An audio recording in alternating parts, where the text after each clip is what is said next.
I grew up in the Bronx. Yeah, I grew up in the Bronx. When I finished my reserve duty, I said to my then wife, I said, I'm not going to be a commuter.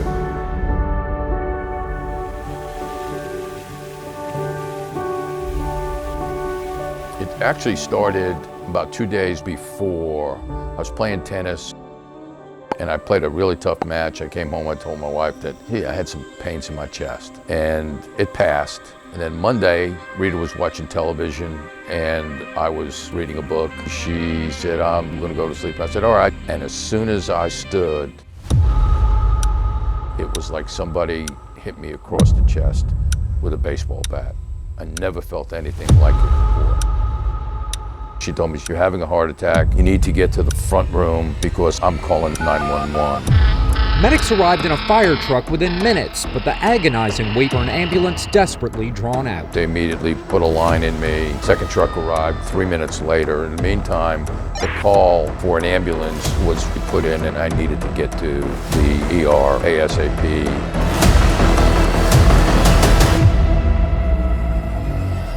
Are they calling to say, where are they? What's going on? They're calling every single minute. They were exasperated. Exasperated because as the clock ticked, 55 minutes elapsed before an ambulance showed up. Sandy Edline says all of the ambulances were tied up, stuck at area hospitals in what is well known in medical circles as waiting on the wall. Imagine that you need an ambulance. High wall times happen when an ambulance transports you to the hospital. But there are no beds available in the emergency room, forcing the paramedics or the EMTs to wait with you on the wall until the hospital will take over your care. These delays not only frustrate response teams and those seeking care, but also take that ambulance out of service. So when the next call comes in, there's one fewer ambulance available. In Edline's case, the short drive from his house to the University of Tennessee Medical Center is normally 5 minutes. But with the ambulance stuck waiting, it was more than an hour after the first call to 911 for help that Edline arrived at the hospital with a widowmaker heart attack and immediately underwent emergency heart surgery to install a stent. Edline survived, but experts say such dire delays can drastically impact outcomes for patients.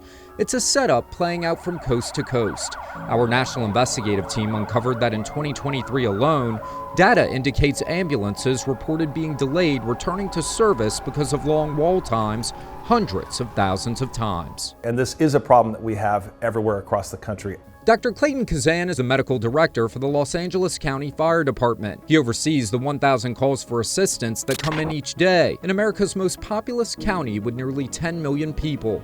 State data indicates at least 70,000 patients get stuck on the wall each year in his state. If we don't do something, the hospital offload times are going to crush the EMS system. And it's going to impact people in their homes who are having acute life-threatening emergencies like cardiac arrest, seizures, or major trauma patients in the street, and there will be no ambulance to respond to them. And we can't let that happen. At hospitals around the county, our cameras captured ambulances lined up outside hospitals. Investigate TV showed Dr. Kazan these images, and he confirmed the ambulances were waiting on the wall. I waited 12 hours in a hospital emergency room, and that stayed with me till this day. Like, I felt like it happened yesterday, right? The problem, not only prolific but personal for one California state lawmaker. As a paramedic himself, Freddie Rodriguez knows the risks wall times pose to the public. And I tell folks, do you know what it's like to stand up against a wall with a patient that's non-critical, really non-urgent, but because staffing or issues at a hospital doesn't have a bed to put that patient in, you're gonna have to wait in a hallway with the patient, you and your partner, for 12 hours.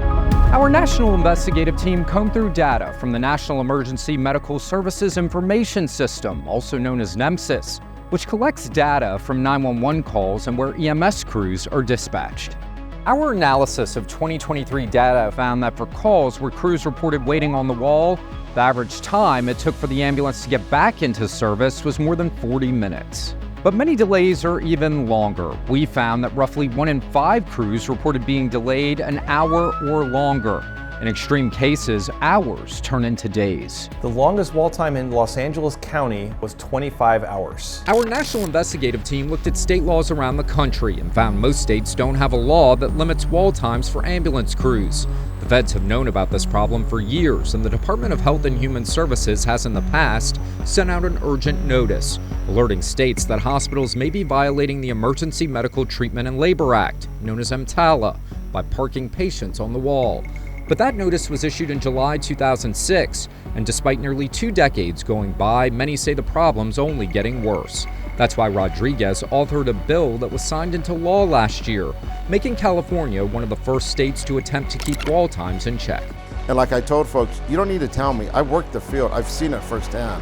I've seen the delays. I've been delayed to 911 calls because hospitals were tied up. Hospitals are now required to report wall times publicly and must come up with protocols to reduce them further. As Los Angeles County slowly makes changes, a pilot program called the Advanced Provider Response Unit, funded through a grant, is also helping reduce hospital wall times. This roving pharmacy on wheels responds to 911 calls with a paramedic and a nurse practitioner. If the patient can be treated on scene, it eliminates the need for a trip to the hospital. So far, that program has responded to 18,000 calls and alleviated the need for ambulance transports for 7,000 patients. The reality is the longer you park patients on the wall, the more likely we're going to have bad outcomes result. And it has clearly happened everywhere. Everywhere, including Jackson, Mississippi. I called him 5 times that night. I went back into the living room and he was on the floor, unresponsive, making some god-awful sounds, and he was flailing his arms and legs. Donna Eccles' ex-husband, who was watching her house, was having a stroke. 5 phone calls and 90 long minutes later, help arrived a little too late. Where are y'all? Why are you not here? The ambulance service that was late that day blamed the delay on long wall times at area hospitals. Her ex-husband did not survive.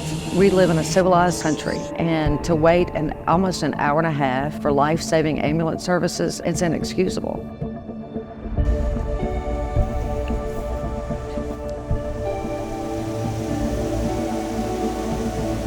Edline is among the 12% who survived the type of heart attack he suffered. He says his doctor lamented the additional time it took for him to receive care because with cardiac events, minutes matter, and the 55-minute delay is why he plans to keep fighting for accountability and change at the local level and beyond. We're not talking about conservative, liberal, Democrat, Republican issues. We're talking about the health and welfare of entire communities and cities in the nation. What's going through your mind, and what do you want to see change? What goes in my mind is I'm the luckiest guy in the world, to be honest with you.